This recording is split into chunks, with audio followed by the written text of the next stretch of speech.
Numbers chapter 22. Balak summons Balaam. Then the Israelites traveled to the plains of Moab and camped along the Jordan across from Jericho. Now Balak, son of Zippor, saw all that Israel had done to the Amorites, and Moab was terrified because there were so many people. Indeed, Moab was filled with dread because of the Israelites. The Moabites said to the elders of Midian, "This horde is going to lick up everything around us, as an ox licks up the grass of the field." So Balak, son of Zippor, who was king of Moab at that time, sent messengers to summon Balaam, son of Beor, who was at Pethor near the river in his native land. Balak said, "A people has come out of Egypt. They cover the face of the land and have settled next to me. Now come and put a curse on these people, because they are too powerful for me. Perhaps then I will be able to defeat them and drive them out of the country. For I know that those you bless are blessed, and those you curse are cursed." The elders of Moab and Midian left, taking with them the fee for divination. When they came to Balaam, they told him what Balak had said. "Spend the night here," Balaam said to them, "and I will bring you back the answer the Lord gives me." So the Moabite princes stayed with him. God came to Balaam and asked, "Who are these men with you?" Balaam said to God, "Balak, son of Zippor, king of Moab, sent me this message. A people that has come out of Egypt covers the face of the land. Now come and put a curse on them for me. Perhaps then I will be able to fight them and drive them away." But God said to Balaam, "Do not go with them. You must not put a curse on those people, because they are blessed." The next morning Balaam got up and said to Balak's princes, "Go back to your own country, for the Lord has refused to let me go with you." So the Moabite princes returned to Balak and said, "Balaam refused to come with us." Then Balak sent other princes, more numerous and more distinguished than the first. They came to Balaam and said, "This is what Balak, son of Zippor, says. Do not let anything keep you from coming to me, because I will reward you handsomely and do whatever you say. Come and put a curse on these people for me." But Balaam answered them, "Even if Balak gave me his palace filled with silver and gold, I could not do anything great or small to go beyond the command of the Lord my God. Now stay here tonight as the others did, and I will find out what else the Lord will tell me."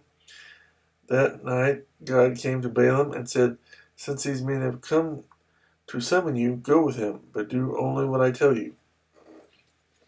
Balaam's donkey. Balaam got up in the morning, saddled his donkey, and went with the princes of Moab. But God was very angry when he went, and the angel of the Lord stood in the road to oppose him. Balaam was riding on his donkey, and his 2 servants were with him. When the donkey saw the angel of the Lord standing in the road with a drawn sword in his hand, she turned off the road into a field. Balaam beat her to get her back on the road.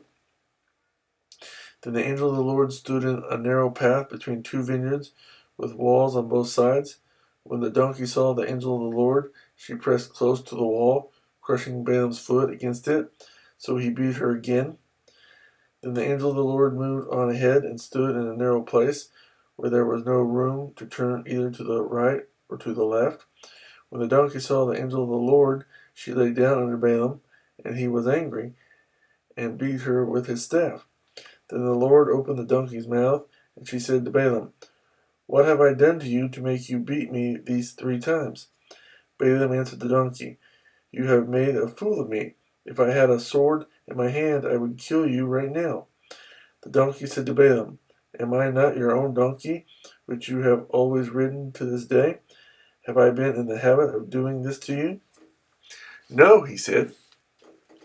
Then the Lord opened Balaam's eyes, and he saw the angel of the Lord standing in the road with his sword drawn. So he bowed low and fell face down. The angel of the Lord asked him, "Why have you beaten your donkey these 3 times?" "I have come here to oppose you because your path is a reckless one before me. The donkey saw me and turned away from me these 3 times. If she had not turned away, I would certainly have killed you by now, but I would have spared her." Balaam said to the angel of the Lord, "I have sinned. I did not realize you were standing in the road to oppose me. Now, if you are displeased, I will go back." The angel of the Lord said to Balaam, "Go with the men, but speak only what I tell you." So Balaam went with the princes of Balak.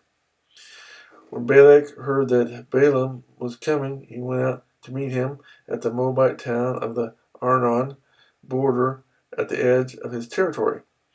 Balak said to Balaam, "Did I not send you an urgent summons? Why didn't you come to me? Am I really not able to reward you?" "Well, I have come to you now," Balaam replied, "but can I say just anything? I must speak only what God puts in my mouth." Then Balaam went with Balak to Kiriath Huzoth. Balak sacrificed cattle and sheep and gave some to Balaam and the princes who were with him. The next morning Balak took Balaam up to Bamoth Baal, and from there he saw part of the people.